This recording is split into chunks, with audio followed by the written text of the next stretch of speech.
Hello, my students. I hope you're fine and safe at home. Today we will learn English, Grade 5, MI Book, Part 2.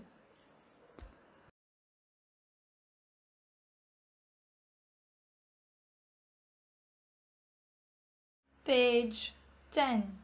Maintenant, on va faire la page 10, à savoir que la page 10 est par rapport au topic qu'on avait fait dernièrement, qui était le Guided Picture Composition, c'est-à-dire le fait d'écrire des phrases, une composition, par rapport à des images qui vont nous guider. Aussi, on avait vu qu'on a eu des tips, c'est-à-dire des conseils, où on nous dit qu'est-ce qu'on peut mettre, écrire. Now, let us see the guided picture. On page 10, we can see that we have three different pictures. Let us see the first one. Blazing sun. Children playing. School yard. Alors, blazing sun signifie soleil de plomb. Children playing, c'est-à-dire les enfants qui jouent. And school yard veut dire la cour de l'école. Qu'est-ce qu'on remarque? Que ces trois mots sont en train de représenter qu'est-ce qu'on nous montre dans la photo. On peut voir que dans la photo, par rapport à Blazing Sun, on voit que c'est ensoleillé, donc il ne pleut pas, du coup c'est ensoleillé, Blazing Sun. Children playing, dans la photo, on voit les enfants qui jouent. Et schoolyard, on voit que ça se passe dans la cour de l'école. De ce fait, on comprend que ces mots-là sont associés, sont en train de nous montrer qu'est-ce qui se passe dans l'image.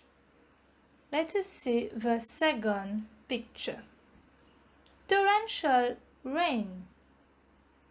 Flooded. Scared. Alors, torrential rain, c'est-à-dire la pluie torrentielle, quand il n'arrête pas de pleuvoir, des grosses pluies. Flooded, inondé, par rapport à l'inondation. Scared, le fait d'avoir peur, d'être effrayé, d'être apeuré.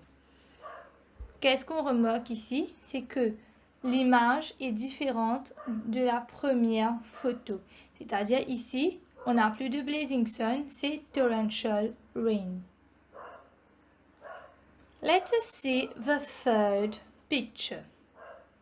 Firefighters. Pump water out.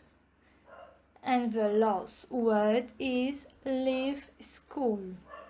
Alors ici, on a firefighters qui signifie les pompiers.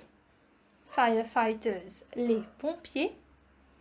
Pump water out, c'est tout simplement, comme vous le voyez, à partir de la deuxième photo, on a commencé à avoir torrential rain. Ce qui signifie que la cour de l'école a été inondée. De ce fait, pump water out dans le troisième photo, c'est pour pouvoir ramasser, retirer, enlever toute cette eau qu'il y a dans la cour de l'école.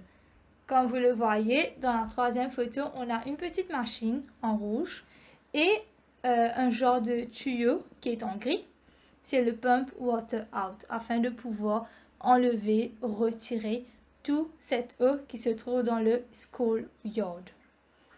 Ensuite, leave school, c'est le fait de quitter l'école. Allons voir maintenant qu'est-ce qu'on va nous demander par rapport à ces trois images. Now, let us do page 11. Maintenant, on va voir la page 11. À savoir que page 11 will be your homework. As usual, all the homework must be done in your copybook only. Donc, tous les devoirs doivent se faire dans votre cahier uniquement. Je vais expliquer qu'est-ce qu'on vous demande et ensuite vous allez le faire dans votre cahier. Let us read. Activity 3B. Write your composition using the sentences provided. Make sure you use the vocabulary given in Activity 3A. Alors ici, qu'est-ce qu'on vous demande de faire? Write your composition using the sentences provided.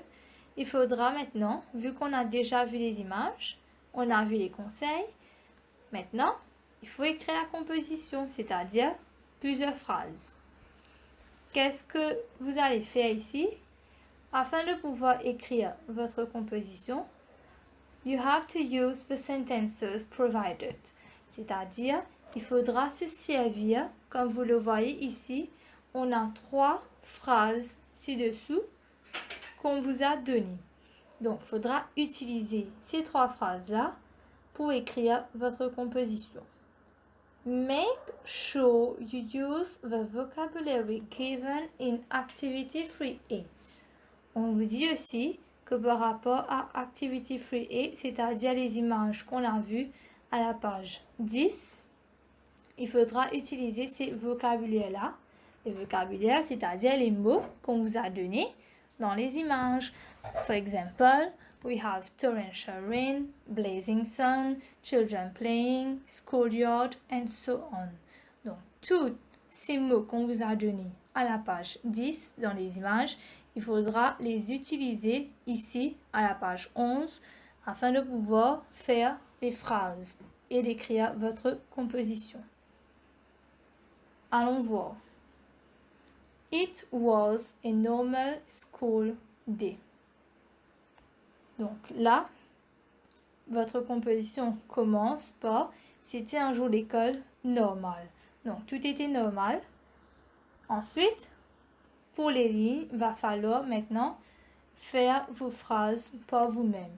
Comment vous allez faire ça? Vous allez utiliser les mots qu'on vous a donnés à la page 10.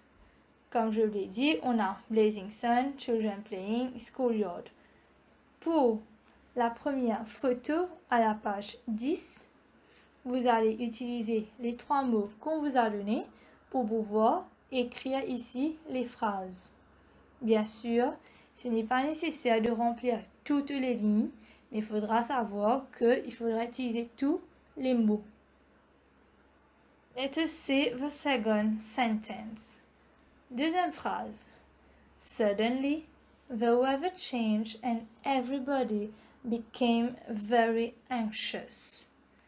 On vous dit que tout à coup, soudainement, le temps a changé et tout le monde est devenu inquiet.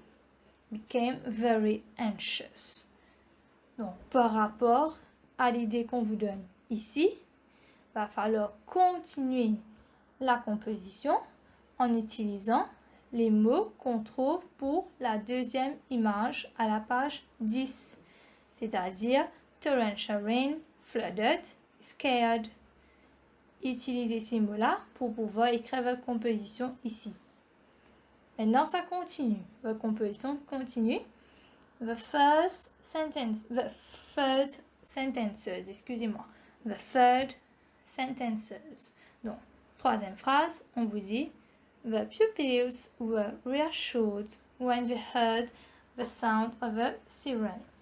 Donc, on vous dit que les élèves se sentaient rassurés, donc étaient moins effrayés quand ils ont entendu le son de la sirène.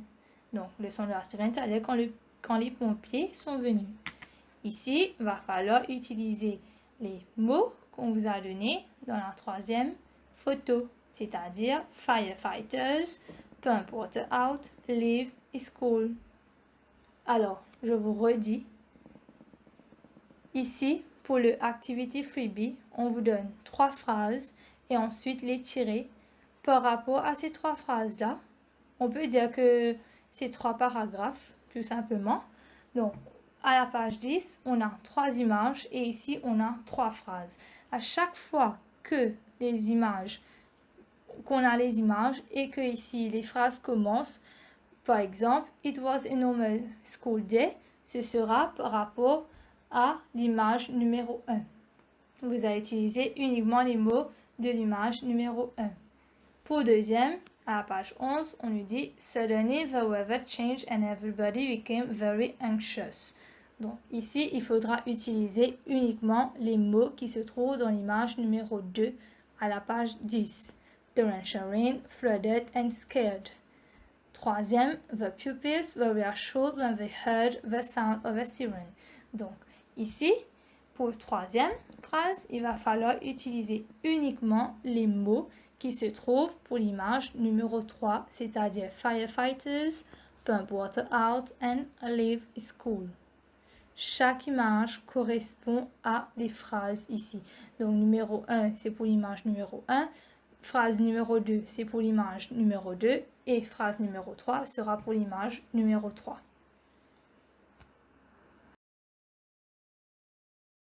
Page 12. Now our topic will be quantifiers. Let us read. Activity 4, quantifiers. A group of pupils is chatting during recess. Observe the use of the words in bold in the sentences below. Alors, on nous dit que l'image qu'on a, cela représente un groupe d'élèves qui sont en train de parler, de discuter pendant la récréation, during recess. Il faudra observer la façon dont on a utilisé les mots qui sont en gras dans les phrases. Allons voir. Déjà, il faut savoir que les quantifiers are many, some, much, little, few. Je redis, les quantifiers sont many, some, much, little, few. Donc, il va falloir savoir quelles sont la signification de ces mots-là. Allons voir. I watch many films during the holidays. J'ai regardé beaucoup de films pendant les vacances. Some actors get much money, but others get only a little. Donc, beaucoup d'acteurs reçoivent beaucoup d'argent. Par contre, en revanche, les autres reçoivent juste un peu. Donc, très peu. Some films are too long. Beaucoup de films sont trop longs. Ou on peut dire aussi plusieurs films sont trop longs. Me too, I like most of them, but a few were boring. Le garçon qui dit moi aussi, donc par rapport au fait qu'il a regardé les films, moi aussi, j'ai aimé la plupart d'entre eux, mais quelques-uns, ou sinon très peu, étaient ennuyants. You should not watch too much TV. Alors la fille qui dit à ses camarades, vous ne devriez pas regarder trop de télé. Je redis, les quantifiers are many, some, much, little and few.